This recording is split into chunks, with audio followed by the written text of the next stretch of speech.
Puis il y a autre chose qui me peine depuis mon accident, c'est rien que le fait de parler, d'avoir une conversation. De devoir parler longtemps, alors parler doucement, ça va. Mais alors parler à des gens qui comprennent pas, qu'il faut répéter, hurler, articuler, ou alors parler au téléphone, surtout quand on tient le combiné. Comme ça, qu'est-ce que ça peut me faire mal?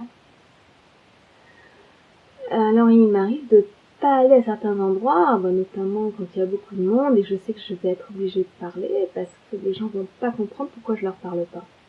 Et quand j'ai très mal au crâne aussi, il m'est arrivé de prendre le taxi, et la dame à côté, elle était super vexée parce que je lui parlais pas, mais j'avais tellement mal que parler ou articuler, ça me faisait vraiment trop mal.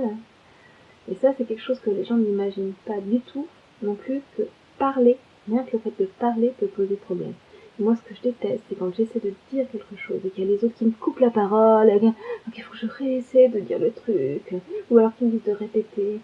Et ça, c'est terrible, parce que ça déclenche vraiment des grosses douleurs. Mais ça, j'avais pas ce problème avant mon accident.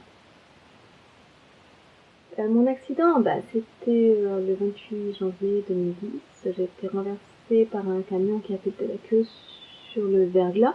Je me souviens de rien du tout. J'ai une grosse amnésie entre 2 jours après l'accident et mon réveil en réanimation.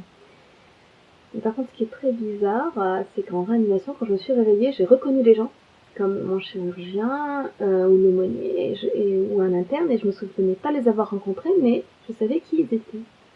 C'est une drôle d'amnésie, mais je me souvenais pas du tout des fêtes. Ça s'est passé un matin vers 7h30. J'avais complètement oublié la veille et le soir de l'avant-veille. En fait, j'ai un très très bon souvenir du dernier souvenir avant mon accident. C'était dans l'après-midi de l'avant-veille. Et puis après, de toute façon, ouais, ils m'ont transfusé, ils m'ont intubé. Et puis ils m'ont laissé comme ça, 2 semaines intubée.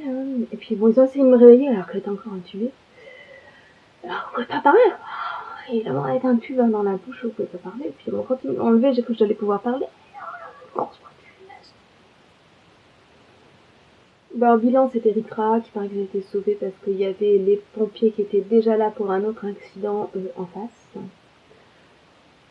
Ça a tout saigné de l'intérieur, le tissu qui a enflé comme ça, j'étais toute noire. Bilan 20 fractures, 7 côtes cassées, clavicule luxée, bras droit cassé, avant-bras gauche cassé, bassin cassé à 5 endroits, les 2 jambes cassées, on a failli m'enlever la gauche tellement ça affectait, et puis peau des 2 cuisses décollées, avec ce qu'on appelle des étranchements séreux de Morel-la-Vallée. Là, cette cicatrice-là me fait encore assez mal aussi, mais pourtant, c'est juste une cicatrice sans bien creuser à l'intérieur. J'ai mes 2 jambes. Surtout, j'ai mes 2 mains qui fonctionnent bien. Moi, je les utilise beaucoup. J'ai ma vue qui fonctionne encore assez bien, vu que j'ai très vite maintenant à mon âge. Et encore l'audition qui fonctionne bien. Et le raisonnement, j'ai beaucoup de chance.